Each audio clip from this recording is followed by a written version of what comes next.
Hey guys, it's Cole and Taylor with the Bridge Group, and it is time for our monthly market update.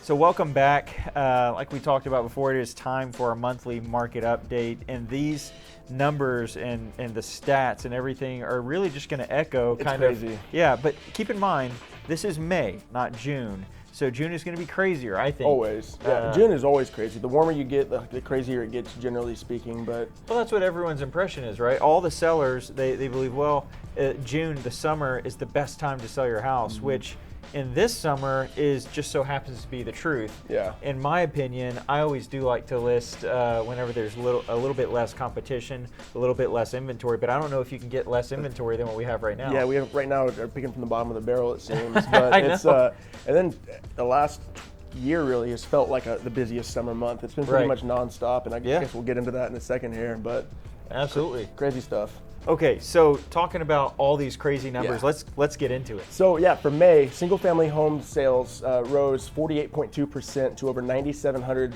units sold, which is pretty remarkable. I would say so. And on top of that, our days on market is just about a month, pretty much, which is pretty nuts. May last year, total days on market, or average days on market, was 58. This May, it's down to 34. And I think everyone is kind of getting the feel of that, right? If you're looking to buy a property, you're stacked up against multiple offers, right? You're not faring well unless you're working with this guy. And you're going to be able to hear about some of his success actually this week. Yeah. If you follow our social media pages, we're going to have it was like a 45-minute long video, YouTube interview. Yeah, it was a lot of fun, drinking some tequila and talking about real estate and why Taylor's able to get his clients under contract with whatever loan product they're using against everyone else. But that's what everyone's feeling is a little bit of a squeeze in that market whenever it comes to being a buyer. Are there still some good deals to be had out there? Yeah, absolutely. I get them every week, it seems, so far for these buyers, but it's definitely competitive. Right. And it involves a lot of strategy and some creativity, especially for some of these mortgages that are a bit more difficult, a VA or an FHA, but where there's one of the things that we were looking at as well as, compared to last year, 12,000 units sold in May. That is a second record in all of Houston recorded history. 12,000 units in 1 month. That's a massive number. It's huge. It's crazy. I did an open house on Saturday. I had 22 groups in, and everybody that walked in would say, how many offers do you have? When's the deadline? How high do I need to go? Can you give me any insight? It's unlike anything else, really. It really is. Not only that, but the average price point, which is great, another great thing for not just sellers, but everyone's home value, is it went up to $387,000. And Taylor and I were talking before this video. That's insane. We remember last year making videos and talking about 320s. Yeah, 320s, maybe 330s. Yeah. And then up to 387. That's madness in the course of a year. It really is. Yeah. So if you're a seller and you've been saying, I wonder how much my property has gone up in value, reach out. We'd love to share that with you. But don't be scared if you're a buyer either. I was able to assist 2 awesome people get under contract this past week.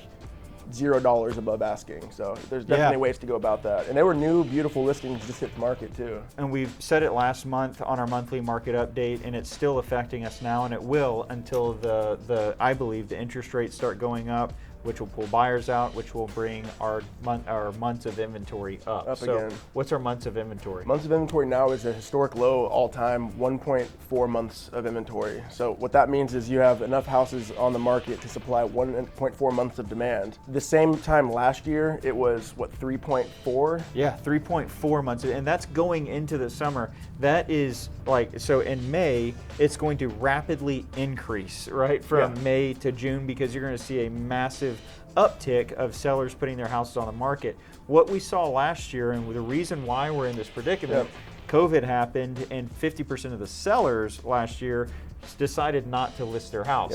So we've been trying to play catch up this entire time. The lowering of the interest rates really didn't help because that brought a surplus of buyers. And then with everything else happening, we can easily see that there are people coming in from outside of Texas coming into Houston. I think the average for the entire nation is 2.4 months of inventory. Here in Houston, it's 1.4 months of inventory. And not only are all those buyers making it a lot more competitive and tightening that inventory, everyone's hearing the jokes about like the cost of lumber and the cost of building materials. So now you're not having nearly as many new construction opportunities enter the marketplace. Yeah. So that resale market's getting squeezed even tighter, it seems. Yeah, big time. So then looking at it on a year-to-date basis, single-family home sales are up 29.2% ahead of 2020, which was setting a record pace anyway all time. So it's even crazier and even busier than last year, which was basically record numbers in the record report every single month, it seemed.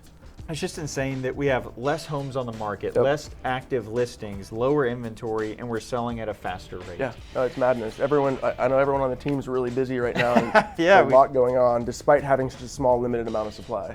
That's right. And you know, the thing is that the rental market is also being affected by this. So what we're seeing is a lot of people that have had their rental properties for quite a while are actually cashing in on them, seeing, okay, wow, I never thought that I would get this much, or the value of this property would be up. I'm liquidating. So they're selling. So we have less. We have 26% less rentals that are actually on the market, and we have a 10% increase in the actual rental price. That's crazy. Yeah. I mean, we were talking about the average price point, $330 last year around this time, $387 now. Yeah. They're cashing in on that equity. They really are. And so then you have the average price of a rental property going up to $2,025. So you heard it from us. The market is insane, and you know, Taylor is doing a tremendous job with all the clients, and he's really getting to see a lot of this in person. We're doing open houses, we're holding open houses, and we're able to see the buyers, the sellers, and their kind of realization of what 1.4 months of inventory really looks like. If you've had thoughts of selling or you've had thoughts of buying, and you were encouraged by some of Taylor's stories here and situations, reach out to us. We'd love the opportunity to at least give you a valuation of your property and see kind of what that timeline looks like. Or if you're looking to get out of renting a property and actually purchasing, let us know. We'd love to get you started on those 36 steps to home ownership.